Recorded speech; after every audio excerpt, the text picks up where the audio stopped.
আজ আমি মাটি দিয়ে তৈরি করব পদ্ম ফুল, যেটি আমাদের ভারতের জাতীয় ফুল হিসাবে বিবেচিত হয়। সুতরাং আজ আমার এই ভিডিওটি বন্ধুরা প্রথম থেকে শেষ অবধি দেখতে থাকবে।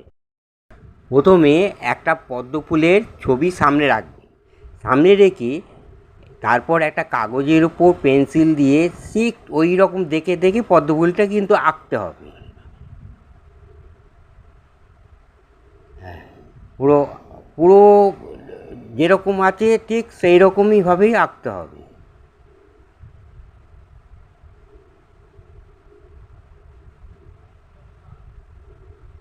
হ্যাঁ, আর একটু, হ্যাঁ, এবার তলাটা আঁকবে।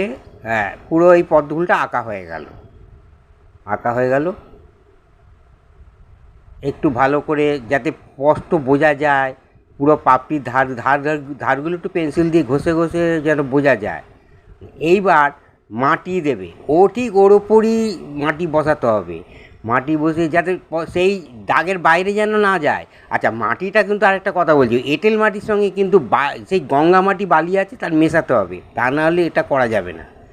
মিশিয়ে ঠিক, হ্যাঁ, ঠিক সমান করে ঠিক যেরকমভাবে পাপড়িটা আছে ঠিক তার বাইরে যেন না যায়। ঠিক দেখে দেখে ছবি দেখে দেখে সেখানে কাগজের উপর, হ্যাঁ, এর গোল করে করে হাত দিয়ে মুড়ে মুড়ে এক একটা জায়গায় পাপড়িতে এক একটা করে বসাতে হবে। বসে বসে একটু চাপ দিয়ে পাপড়িটা করতে হবে। আবার দিলাম। এইভাবে প্রতিটা পাপড়িতে ওইভাবে বসবে, একদিকটা সরু হবে আরেক দিকটা মোটা হবে।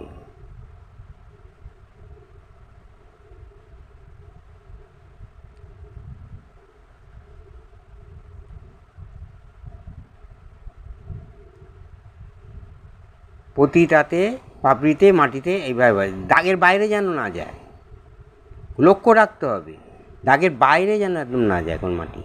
যদিও বেরিয়ে যায় তখন সেটাকে আবার সে দাগের ভেতর ঢুকিয়ে দিতে হবে।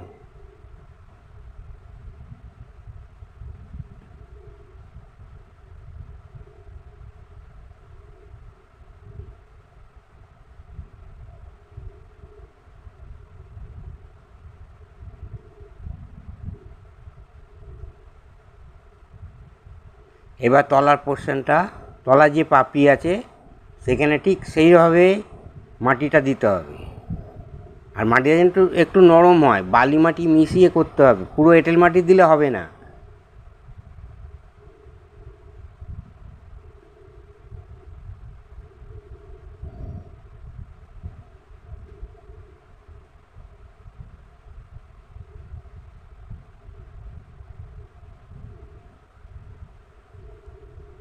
এই সব দেওয়া হয়ে গেল। এবার পাপড়ির ডান্ডিটা, হ্যাঁ, তলায় হ্যাঁ ডান্ডিটার মধ্যে দিয়ে এইবার জল দিয়ে আস্তে আস্তে ঘষতে হবে। ঘষে, হ্যাঁ, জল দিয়ে প্লেন করতে। তারপর, হ্যাঁ, এবার তারপর সেই প্লেন কাঠি আছে সেই কাঠি দিয়ে খাঁচকা দিয়ে টেনে প্রত্যেকটা পদ্ম ফুলের যে খাঁজে খাঁজে কিন্তু মাটি আছে সেখানটা কিন্তু দাগ মারতে হবে।